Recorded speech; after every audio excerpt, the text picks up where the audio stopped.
பிரத்திவர்த்தனுக்கும் கூட பிரச்சனைகள் அங்கிறது இருந்துகிட்டே இருக்கும். பிரச்சனைகள் இல்லாதவனே இல்லை. நேற்றுக்கு ஒருத்தர் எங்கிட்ட வந்து, சுவாமியே ரொம்ப பிரச்சனையில் முங்கியிருக்கேன் அப்படின்னு. பிரச்சனை இல்லாதவன் யாருடாப்பா? பிரத்திவர்த்தனுக்கும் பிரச்சனை தான். மேலே உட்காண்டிருக்கிறவங்கிட்டேருந்து ஒரு சாதாரணமானவன் வரைக்கும் பிரச்சனைகள் இருக்கத்தான் செய்யும். ஆனால் பிரச்சனைகள் இருக்குங்கிறதுக்கு அவனுடைய கடமையை நிறுத்தினியானாக்கே ரொம்ப தப்பிதமாகிடும். எவ்வளவு பிரச்சனைகள் இருந்தாலும் உனக்கு கடமைங்கிறது ஒன்று உண்டு. அந்த கடமையை நீ நிறைவேற்றத்தான் வேணும். ஏதோ பிரச்சனை வந்திருக்கேங்கிறதுக்காக என்னுடைய கடமை நான் செய்ய மாட்டேன் அப்படின்னு உட்கார்ந்தியானாக்க அது பெரிய தப்பிதமாயிடும். பிரச்சனைகள் இருக்கும், அதனால் உன் கடமையை நிறுத்தாது. உன் கடமையை ஒழுங்காக செய்யணும், கர்த்தவியத்தை ஒழுங்காக செய்யணும்.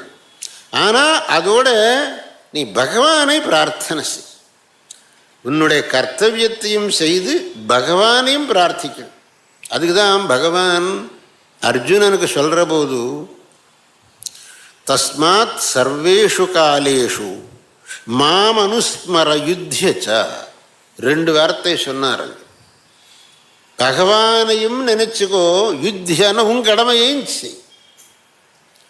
வெறும் நான் தான் எல்லாம் செய்கிறேன் அப்படின்னு நினச்சிக்காது. பகவான் இருக்கான் எல்லாம் நான் ஒன்றும் பண்ண மாட்டேன் அப்படின்னு நினச்சிக்காது.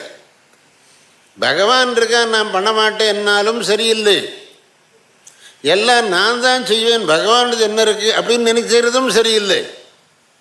என்னுடைய கடமையை செய்கிறேன், ஆனால் பகவானுடைய கிருபை வேணும். அதனால்தான் மாம் அனுஸ்மரா யுத்தியச்சாங்கிற 2 வார்த்தை எங்கள் பகவான் சொன்னார்.